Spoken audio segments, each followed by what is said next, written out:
Hi, welcome to Positive Parenting. I'm Deanne Conrad, Community Relations Supervisor for the Sioux Falls School District. We're happy to have you here today as we work through some parenting questions that always seem to arise. We're focusing on school physicals today, the importance of those physicals, sort of the how-to for any students who are participating in activities. And then we'll also get to some other general sports and health-related topics toward the end. So I have guests here today to join me in this conversation. And Molly, go ahead and introduce yourself, please. Sure. I'm Molly Satter. I'm the Health Services Coordinator for the Sioux Falls School District. And?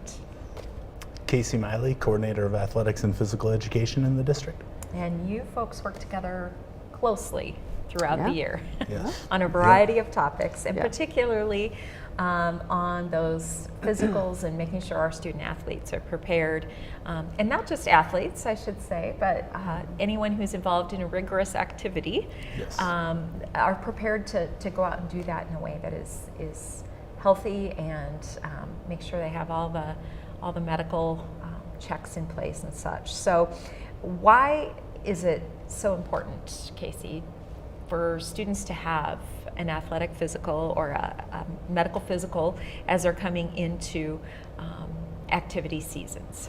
Yeah, for us, it's twofold in the athletics world on why that's important to us. The first one is that line of communication is open between us and the medical professional who knows these student athletes so well, but it tells us through that communication on any conditions that may inhibit them from fully reaching their potential in athletics. So Right. opening that line of communication to our athletics department is really big.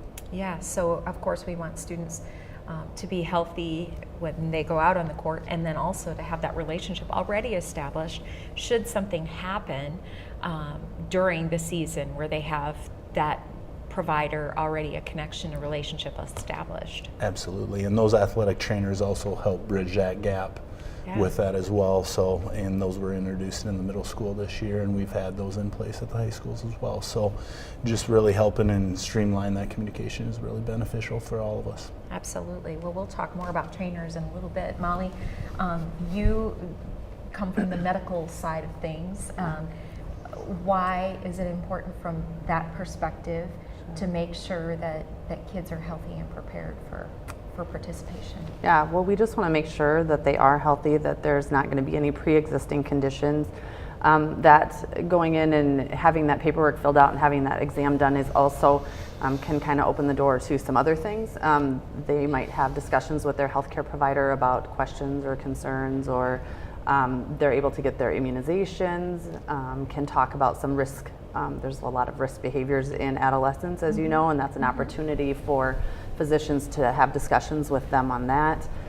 So there are really a lot of reasons that it's good for those students to get in and get the clearance for sports, but also some of the other health benefits that come with that. So. I'm not sure why it is, but all three of us are parents here, and it seems like the well baby checks are easy to do. You have certain pillars and milestones when you need to go back and get those immunizations, but then the kids get to be in the teenage years and you sort of drop off from those well checks. Or, okay, I'm speaking for myself. Maybe you guys are more clearly on top of that than I am, but I know it had been a while that I had my child in for a well check, and they said, oh, no, you got to do this before you can get the immunization and that kind of thing. So Right. it is kind of a, oh, no, let's make sure all our T's are crossed and Right, I's to are get back dotted. in there for a checkup. And it's harder when they get older.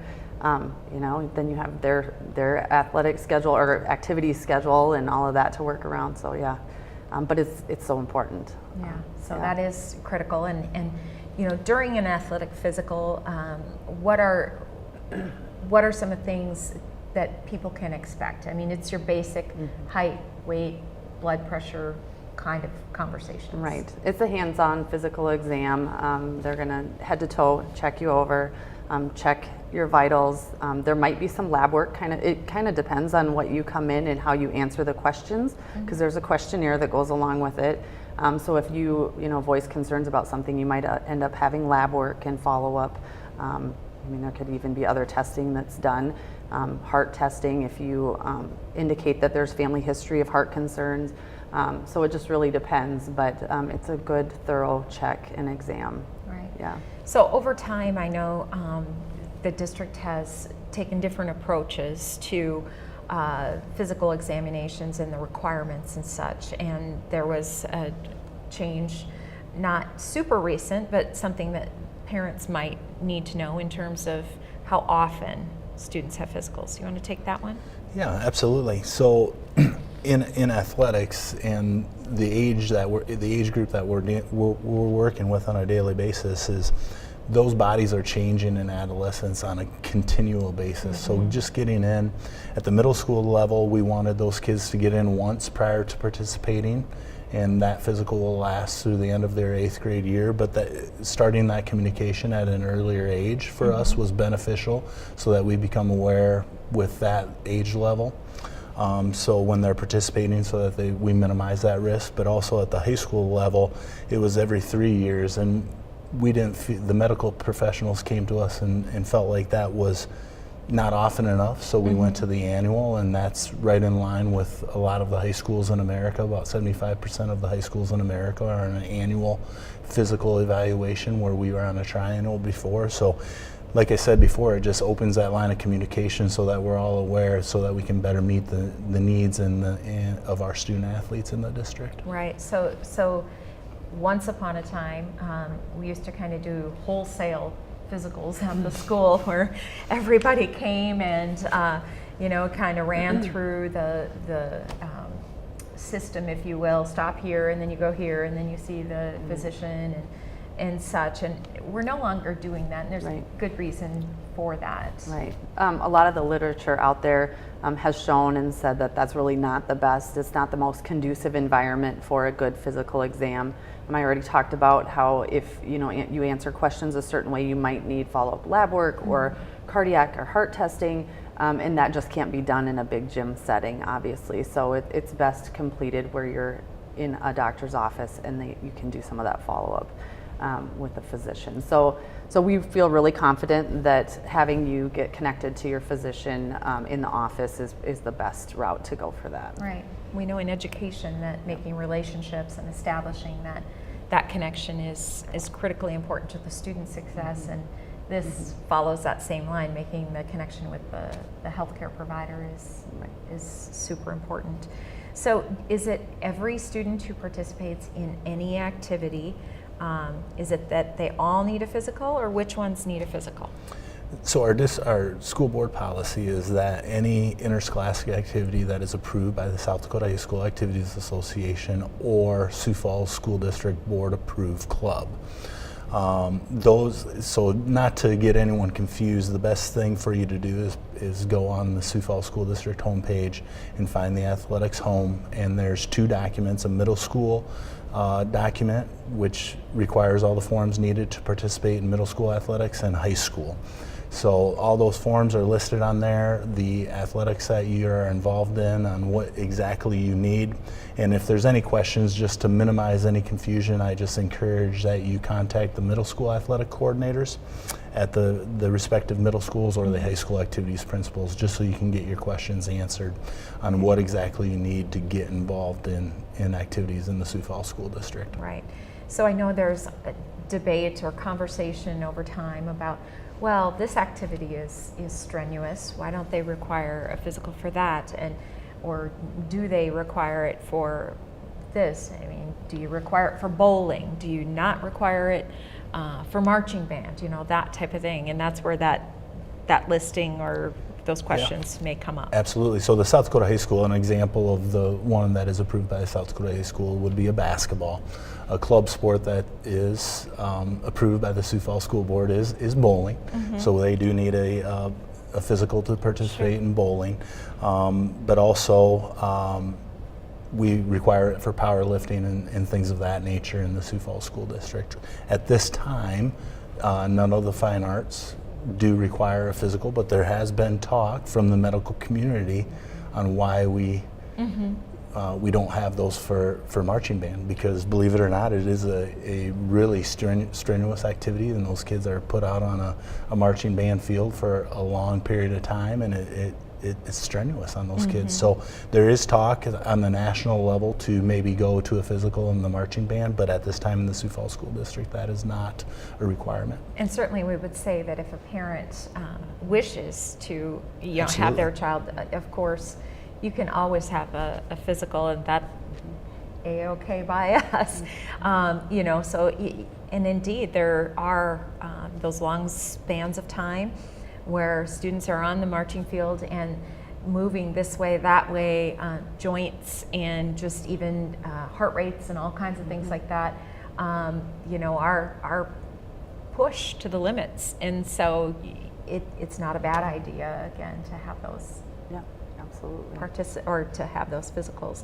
So how many students do we have in the Sioux Falls School District who are participating in activities of any sort? Yeah, so typically on an annual basis at the high school level, we have about 2,500 students, give or take, that compete at the high school level. At the middle school level on an annual basis, we have just over about 3,000 students that compete on an annual basis. Okay, and that's 7th and 8th grade. Yes, we just have 7th and 8th grade athletics at the middle school level.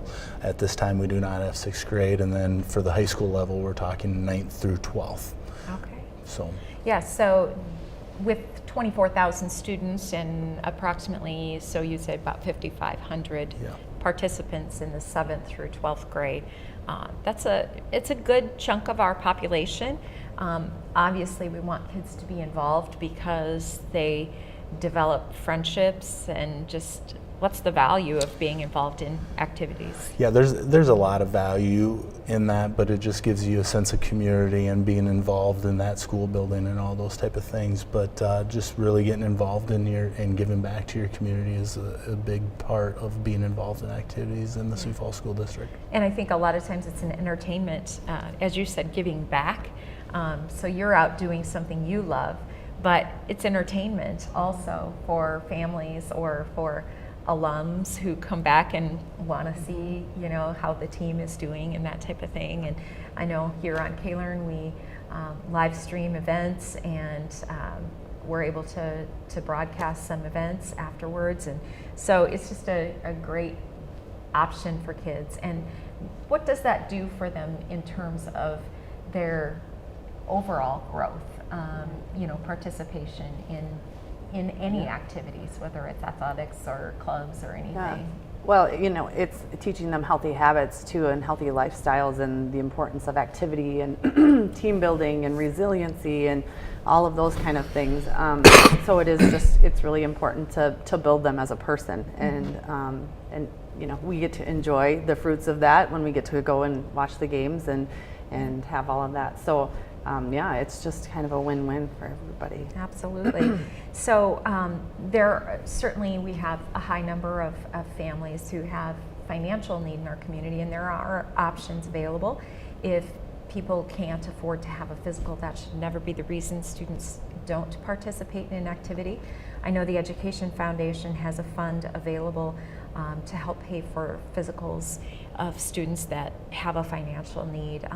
How would a student access, if they have a financial difficulty, what have you shared with your athletic directors? Yeah, the best thing for a student, if they feel like they need financial assistance to get involved, as you stated, the last thing that we want is this to be a hindrance for our student athletes to not get involved in athletics or any activities in the Sioux Falls School District. So I'd encourage reaching out to the coach or the athletic director at your respective schools, whoever you feel most comfortable. It's on a confidential basis. None of that information will be leaked out. It'll be confidential when you go to them, and they'll get you the resources that you need to get involved in our athletics in the Sioux Falls School District. Yeah, certainly we want that participation, because it does create the healthy habits for life. It does create a sense of belonging and just a lot of fun also. Yeah. We mentioned previously trainers, and I wanted to keep that conversation a little bit separate from the physicals, because our on-site trainers are there to provide sort of immediate needs and care. They're not the people that are doing the physicals and that type of thing. We are lucky in the Sioux Falls School District to have great medical providers who support students as they participate. And even if issues arise, you know, outside of that participation activity, but just a reference, oh, I'm feeling this or I'm feeling that kind of thing. Talk about the value of those trainers that we have and kind of their role in our school district. Yeah, it's really hard to put a substantial value on what they bring to our buildings, but it is a really big benefit, and one that oftentimes we probably take a little for granted, but we're very fortunate to have the coverage and the relationship that we do with our 2 medical providers here in the Sioux Falls community. But the biggest thing for us in the athletic world and as coaches, it's the most reasonable and prudent way that we can minimize the risk of injury for our student athletes, so that it's an immediate impact to our kids in our buildings. So they are on site for practices and on site for games. When might a student visit a trainer? Yeah, so we're working on that schedule as we speak right now at the middle school level.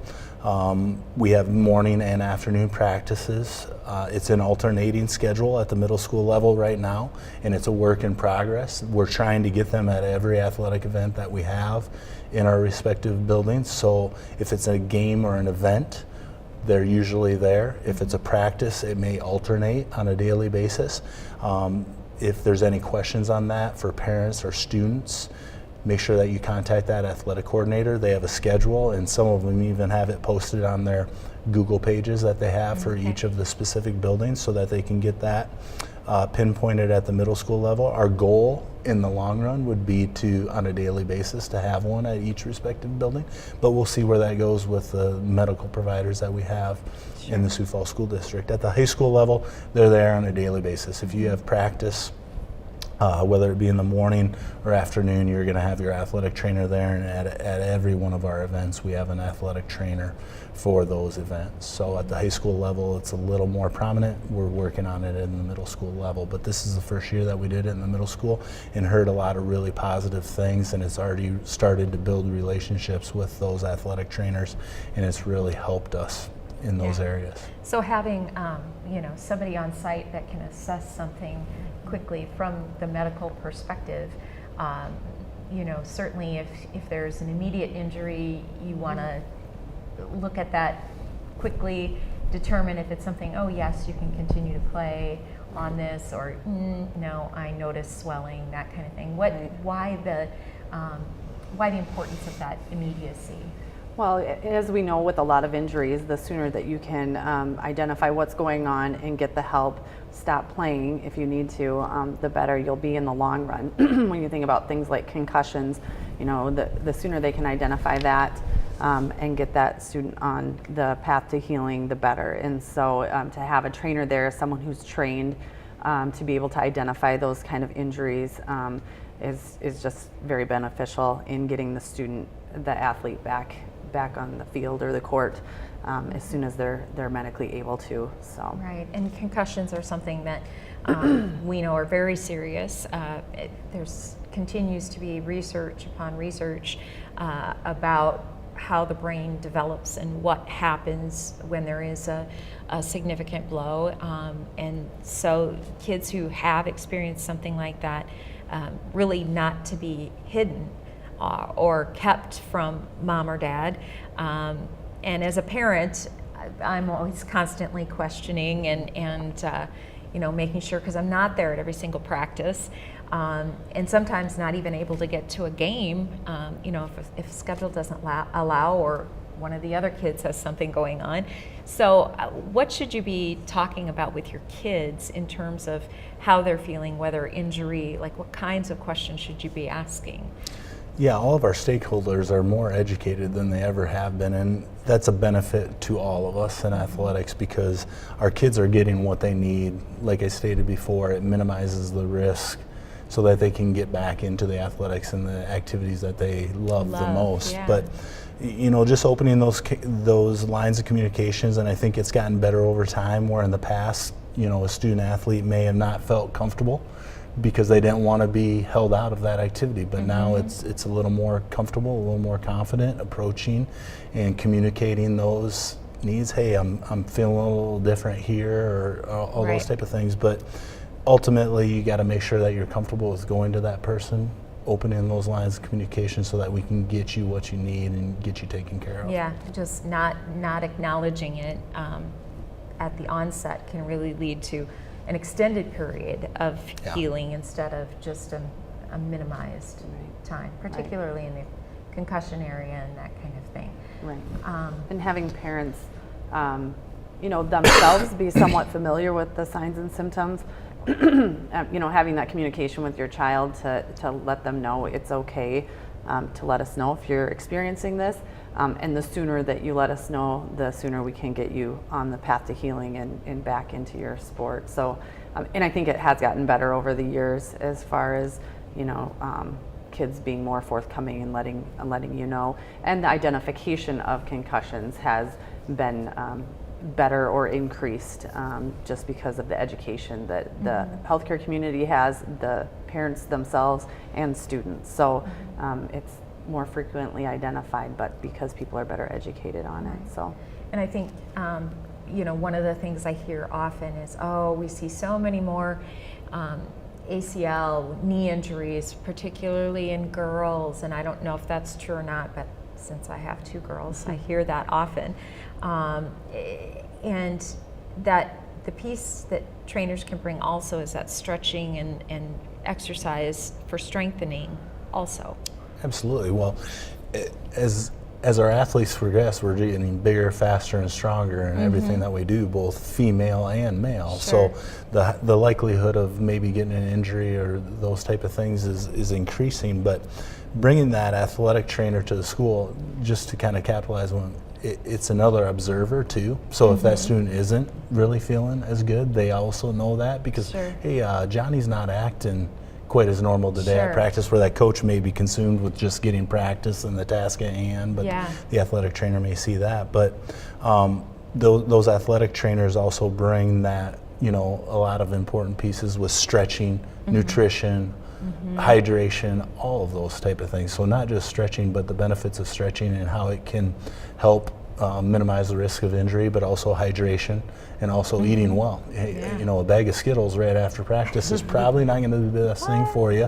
Go get hydrated, get that protein and those supplements back into you so that you can get back on task and stay practice. Healthy and prevent those risks. And I think we do know so much more about the impact, the positive impact those things have, as you said, hydration and that type of thing on the body in general, and just how your mind works when you're properly hydrated. And there's just a lot of good information out there now that we're benefiting from that we didn't really know about over time. So one of the other issues, and it's not just an athletic or activities issue, but certainly one that knows no bounds, is tobacco use, vaping.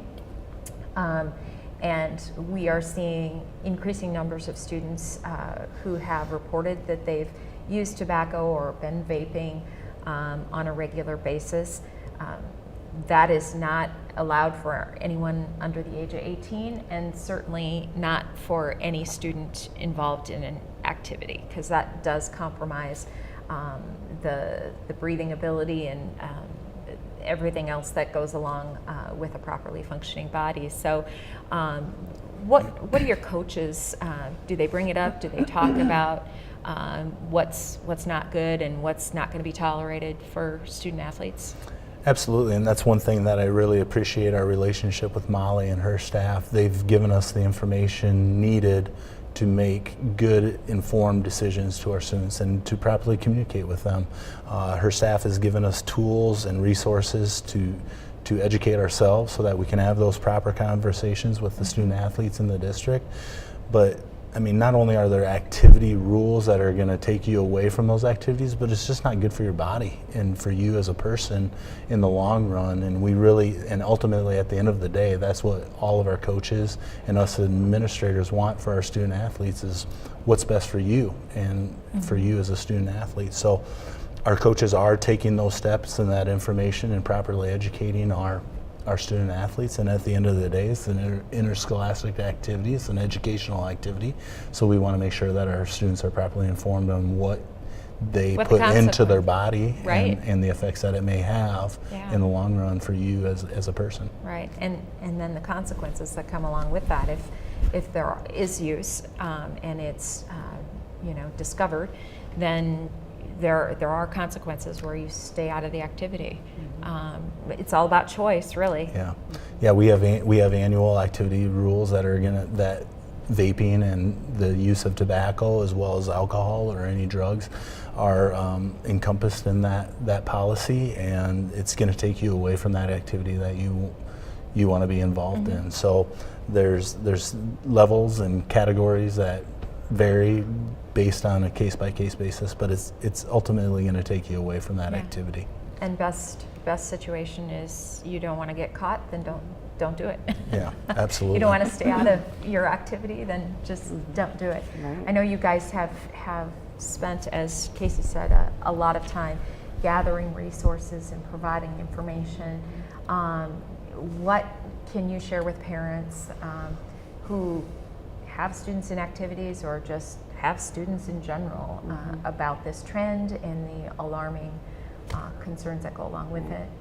Well, it is alarming, and it, as you mentioned, it knows no bounds. So I guess the notion that any particular group or type of child or student that's involved with vaping should kind of go out the window, because it really has, we've seen it with athletes, we've seen it in students in other activities, just across the board. It's just concerning that the number of students, teen students who are using vaping products, and obviously the health concerns that have come up are very concerning, and the long-term effects we really don't even know at this point, because it's so new and there's just not enough research out there. So we are just trying to educate parents, students, staff, so that we can keep getting the word out and just kind of dispelling that notion that it's not bad for you and that it's any particular type of student, because it's just out there and happening far too frequently. Right. So, and you do hear about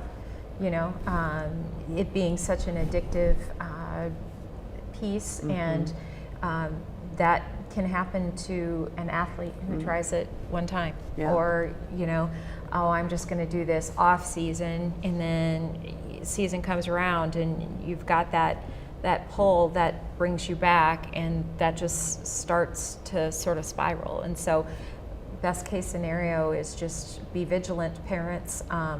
Be looking for devices that look like they're maybe shouldn't be there, that look like a pen but aren't a pen, look like a USB drive but aren't.